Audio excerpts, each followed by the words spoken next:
Good evening, and welcome to another enraged version of Diatribes.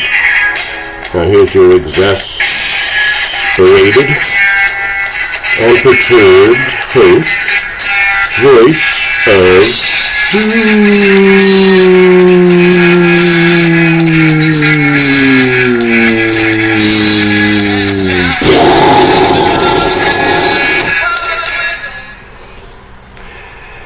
Alright, thanks. Still trying to get this bumper music done. I want to make a few confessions and public service announcement. As you may have well guessed, there never was an announcer. It was me all this time. I'm sorry to deceive you, but I kind of wanted to give the image that this was a classy, operation with a crew, diligent, but it's all been me.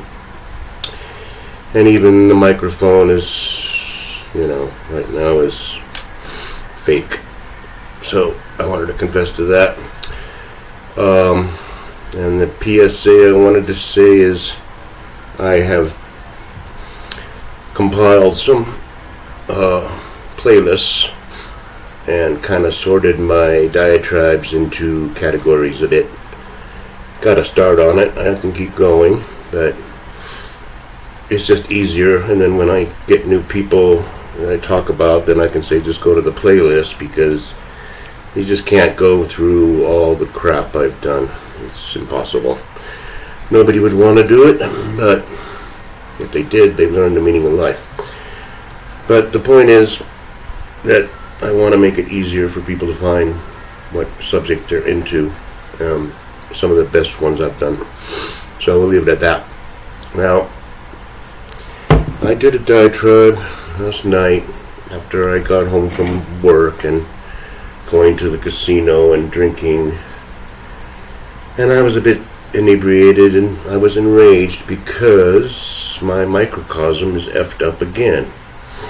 And my microcosm makes up and is parallel with the macrocosm. There's a relationship there. When my life's fucked up, the world's fucked up. I noticed that pattern. And it's like that with everybody. We're all the center of our own universe, as I've said before. And everything permeates from us being in the center. You are the center of your own universe. So am I. Whatever I'm projecting, whatever my karma is or causes, and the effects I'm getting from causes recent or in the long distant past, that's how the macrocosm is going to go. If you think about it, it's very simple, but it's hard to explain. But I was enraged because I raised a kid that's irresponsible and won't live up to his the things he owes, things he has to do to function in life. And I blame myself now because I should have been more harsh earlier. And he does have a good work ethic, and he just can't budget his money, and he spends it all on himself, and then he scrambles to pay what bills he wants to pay, and the ones that are pressuring him to pay. He's going to pay the bill that he owes me, and he promised he'd give me a substantial amount of money on his payday, and I knew when he was avoiding me on Friday and Saturday and Sunday that he wasn't going to give me anywhere near what I needed. And that puts pressure on me. So that's why I'm perturbed at my microcosm now. For the macrocosm and how it relates, well, it relates no matter what subject you talk about. So today I'm going to talk about something because I had a little idea on a play on words, which is my want. And I thought of the title before I actually got into what I was going to say about it. But the title was Habeas Corpus, and I think it's a very appropriate title for especially right at this moment. And I don't want to go through the litany of the injustices again, so I'm going to refer you to another video of someone else named Tucker. And you probably know who, if you don't know who he is, I'll just say Tucker Carlson on Fox News. Okay. He gave a very succinct list of the injustices and the double standards and the impunicity. Impunicity is my own word. It means hypocrisy and two-facedness with impunity. Something like that. I don't remember the exact, but you get it. Hypocrisy with impunity. We can do whatever we want, and we can do the exact opposite of what we make you do because we're special. But he exposed a lot of examples on his July 22nd soliloquy that he does on his show. It's very good, and I've watched it because you can see how unfair everything is. It's really awful. It's really, really, really bad. Because one side is being, they're being tormented and they're being, put in prison for something that somebody on the other side did the same exact thing and got away with it. Didn't just get away with it, flourished. I mean, made it work for them. So these two sides and two tribes is going to be the death of us all, especially when you have rampant unfairness. And everybody knows that if the shoe were on the other foot, it would not happen the same way, because the Republicans, try as they will, just can't be as vicious, cannot be as baldly evil as the Democrats. It's not in their bloodstream. They want to help rich people, maybe. They think about money and business, those pigs. But they will not stoop down to the level of the D's, because if they did, first of all, they'd expose the whole government as a fraud, which I've already said. So let's talk about habeas corpus. Let's see, it was adopted into the U.S. Constitution from English common law. Look that up if you want to. I ain't going into the weeds. But basically it means show me the body. And that sounds a little ominous, so you could just say of the body. It's basically a judicial procedure that says you would need due process if someone puts you in jail. They can't just grab you and put you in prison just because they don't like you. There has to be due process, meaning a trial, meaning evidence, and the whole 9 yards. Right to defense, whatever you have. Now, where did I throw my thing?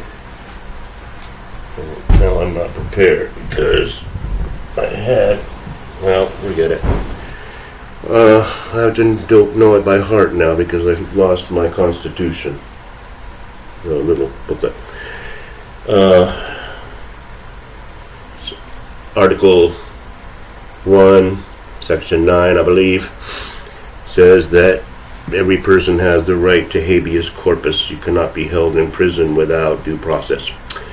And it also says something in there about emoluments and gifts and certain perks that Congress people are not allowed to have without the right of Congress.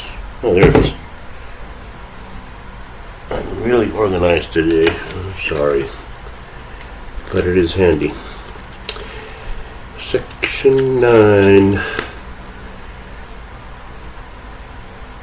The privilege of the writ of habeas corpus shall not be suspended unless when in cases of rebellion or invasion the public safety may require it. So I guess that's why habeas corpus was suspended for those nasty Vikings that were storming the Capitol, because that was a rebellion, wasn't it? That's why they want to keep saying insurrection. It's very obvious. Down at the bottom, no title of nobility shall be granted by the United States, and no person holding any office of profit or trust under them shall without the consent of the Congress, except any present emolument, office, or title of any kind whatever from any king, prince, or foreign state. Now, metaphorically, all of them have done that. You won't say that they got a title, but Petri dish has a title in form, a title in,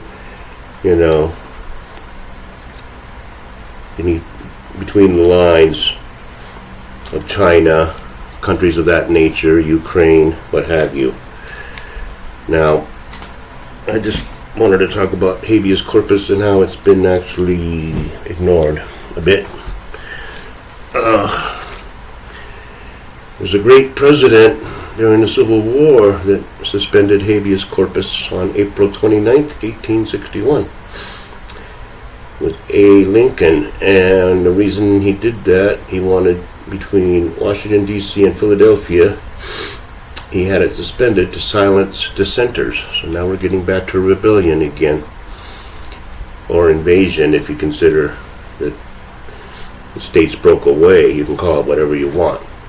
Now, there were people on both sides of the Civil War that they were probably, sympathetic to the other side. Probably Northerners that were sympathetic to the Southerners for economic reasons, what have you. There's Southerners that were probably, sympathetic to the Northerners, and they created things like the Underground Railroad and things like that, and they were the heroes because they went to the right side. Now, what was I going to say about that? He wanted to silence the people that were dissenting in the North. So that's the way that went down. Now, where else? Grant, during Reconstruction, some minor thing he had to suspend.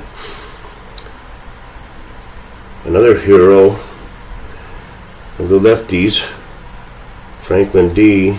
Roosevelt, suspended habeas corpus. Everybody should know why. They took a bunch of people and put them in prison because they thought they were a threat to national security due to invasion. So he had his reasons, right from the Constitution, invasion. Anybody with slanted eyes was going to be put into an internment camp. I don't know how that worked out as far as Koreans and Chinese or, what have you. It might have been more injustice than we even know, but I know that I had teachers in high school that were teenagers, and they were put in those camps, and they took it out on me to a certain extent. The resentment was there, and sometimes it came out, so I know what I'm talking about with that. G.W. Bush, getting the weeds a bit. This Bonvidier versus Bush. Bornadine, I don't know. Guy was a Bosnian held in detention in Guantanamo, and he said, "Hey, my habeas corpus rights, you're not giving me due process." And he won in court. So that means all those terrorists in Guantanamo really have a precedent for defending their habeas corpus. But I think it's habeas corpse now, and it's obvious why, because there's so much injustice, and the so-called justice system, which is blind, is only blind to one side, and the other side, they're wide-eyed and bushy-tailed.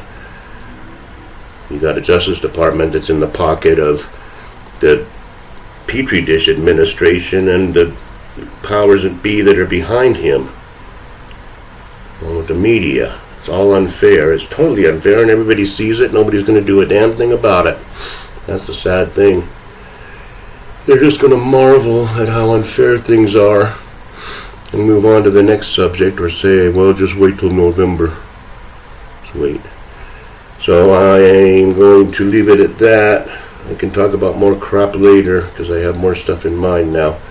But I refer you to July 22nd of Tucker Carlson's news show. Then you can get all the information that you can see about the double standard, duplicity, impunicity. It's disgusting. and people are going to pay, but it may not be through the ballot box. It may be another kind of box. We'll see how that goes. So, have a good one. I think this was better than the one I erased. Bye.